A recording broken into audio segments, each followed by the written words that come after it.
individual who feels like they've been designed to help the world be a better place by equipping faith-based leaders and entrepreneurs with the things they need to not just win in the ministry, not just win at church, but to win in the marketplace.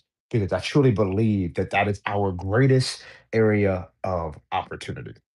So, what I want to do is come to you for a quick lunch and learn on this beautiful Tuesday. I just want to share with you how to win. I know so many people are tired of living a life in a cycle where you feel like you're putting forth so much energy, so much effort, so much time, so much attention, yet you feel stuck, you feel stagnant, you feel like, man, I'm good in short bursts, but I can't seem to be consistent long enough, strong enough to see those real wins come to pass. I just want to, somebody say, win. I want to win. And so this is what I know about winning. I know winning is difficult. And I know that winning is difficult because not only have I won at a high level, I've experienced loss at a high level as well, right? I think that any winner that tells you that they don't really remember loss or they've not really lost, they're not real winners. Because any real winner has forged and become a winner through experiencing loss. I've heard it this way: a good loss will teach you way more than a good win, right? But a good win cannot be experienced without having experienced your fair share of loss in some capacity. And so today I want to give you three quick ways to begin winning. Whether you want to begin winning in your faith, you want to begin winning in your finances, and your fitness, and your freedom, or your focus. I want to give you three ways to do that. Three ways to begin winning today in what I call the pillars: faith, family, finance, fitness, and focus. Here are three ways. You find yourself, hey, I know there's more in me. I know there's more that I'm called to. I know there's area of opportunity for me to not just create an impact, but for me to create transformation in the lives of those around me. I know that I'm supposed to be doing more, yet I feel stuck, maybe stuck in this role that you're in your career. You feel stagnant, maybe you're stagnant in your relationships or your marriage, like you're showing up, but you're not showing up as the best version of you. You don't really know what to do next in your relationships or next in your finances. Like you just feel stuck, stagnant, and as a result, you're frustrated. I want to give you three quick ways to win.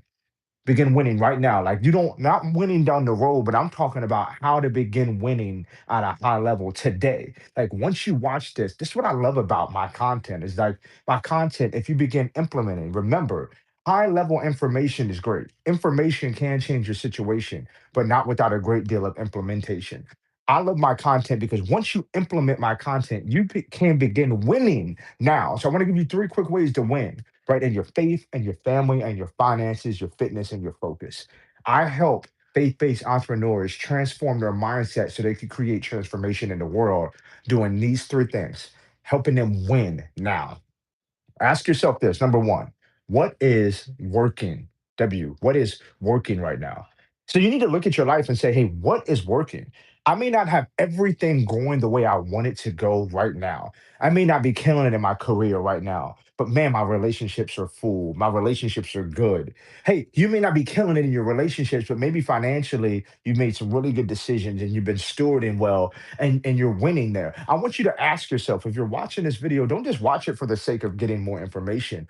Watch it for the sake of garnering transformation later. What's up, man? I see you on the chat. Thank you so much, man. Let me know how this values you. Like, subscribe, share this if you think it's really making a difference. And so check this out. I want you to write down, what areas are you winning in? Why do I want you to write down what areas you're winning in? What's working for you right now? Why do I want you to know what's working for you? Because success leaves clues. And there's a good chance if you're doing something at a high level, if you're killing it in your fitness, if you're killing it in your finances, if you're killing it in your career, success leaves clues, which means you may be able to extrapolate, take the habits, take the disciplines, take the tenacity that's working in another area and apply it over here to another area of your life that needs work. Everybody, I believe, is a winner. You just may be winning at the wrong things, or your habits may be great. You just need to shift them. Ask yourself what's working. I'm providing right now, if you're just joining in, three ways for you to begin winning right now in your life. You're a person that knows that you can bring more to the marketplace. You know that there's more opportunity for you to grow. You know it. Success leaves clues, which means if you're winning in any area of your life, if there's something working, that's a clue that you can implement it over here in another area. I focus on these pillars in my life: faith, family, finances, fitness, and focus. I believe where your focus goes, your energy flows. So, a focus and your faith is like a cornerstone that brings in family, fitness, and finances. So, check this out. Success lives clues. Ask yourself, what area is working for me right now? What am I have going on that's working in my life that I can maybe apply somewhere else? So write that down. And then once you get that, the second step is intentionality. Success is not an accident. If you know anyone that's had success in any area of life, they did not do it accidentally. They did it intentionally, right? If they have a successful marriage, trust me, I've been married almost 15 years. It was intentional. You went through some things. You didn't go through some things. You grew through some things. There's some things that you learned through the losses, through the trials.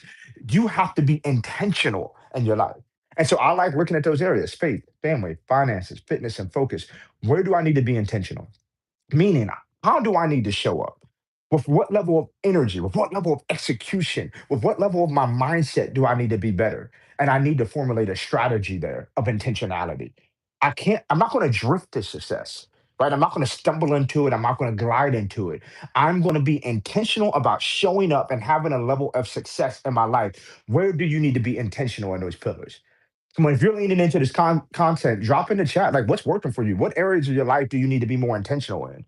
Like, you're waking up every day and you're frustrated because the day's not going the way you want it to go, or things aren't just happening for you. Understand that the things don't just happen for you. You design the life that you want. You don't just live it by default. And so you have to be intentional. Write down or drop in a chat, what areas of your life do you need to be more intentional in? What areas of life do you need a vision for in your faith? What does that look like? With your family and relationships, what does that look like? And your finances, what does it look like? And your fitness, what does it look like? And in my areas of focus, where do I need to cut off distractions? Because distractions are robbing you. I like to say it like this: if you don't have a plan to interrupt your interruptions, God's plans for your life will always be interrupted. That's why we need to shift our focus. So you need to be intentional about that. If this video is speaking to you, I really want you to lean into it. I really want you to share it. Subscribe to my content. We're going to do a lot more lunch and learns like this. You said, was it Ozart said, I need to be more intentional in my business.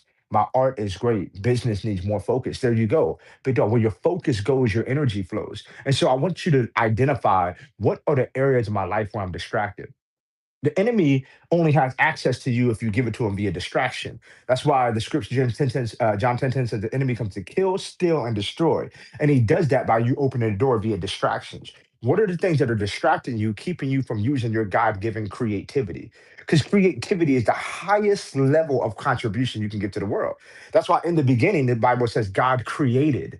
The very first action God did was create. So think about what you're saying. You said, man, my art is great, but I have some focus issues, and the enemy's robbing you based on your distraction. Do not allow him to devour you based on your distraction.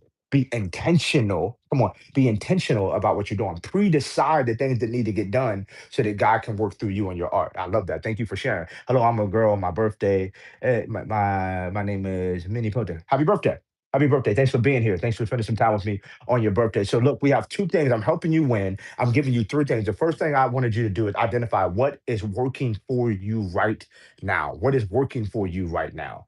And then once you shift from that, what do I need to be intentional about, having vision for, having a plan for? And then once you do that, you can go to the third and final thing.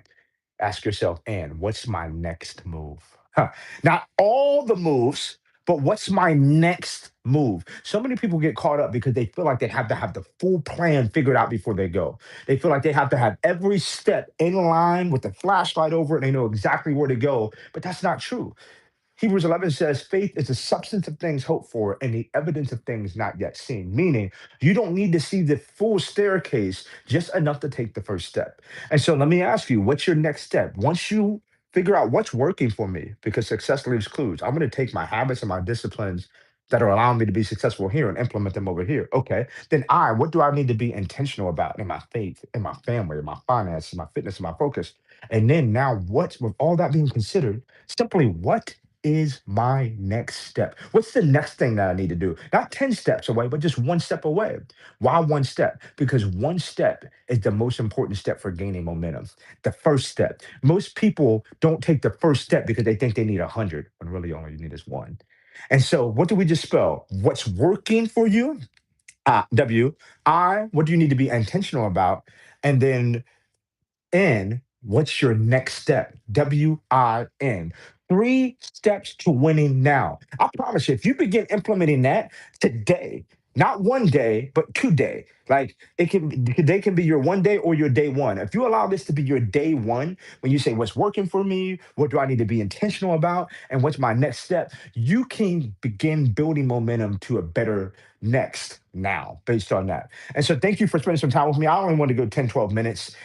Thank you for everybody that chimed in. Happy birthday to you. Thank you. You said, hey, you need more focus in your business. Today's the day to get active. My name is Rashawn. Again, I am a keynote speaker. I have the privilege of having clients all across the country that I serve, whether it's Whataburger or Google or Nike or Chick-fil-A, all of these things I get a chance to do. And I work with executives to really help them shift their mindset, to help them win regardless of what they're going through, because they're not going through it, they're going through it, and they get to extract the lesson that they're learning. And I'm an author. I get to do all these things. I believe God sent me here to bring not just positivity, but real transformation and applicable insights to the world to make it a better place. So I'm so excited. Phone down, but thank you for your message, man. I really appreciate it. Felt like you were speaking directly to me. Thank you for being here. Thank you for not only allowing your phone die, but you came back to join the live.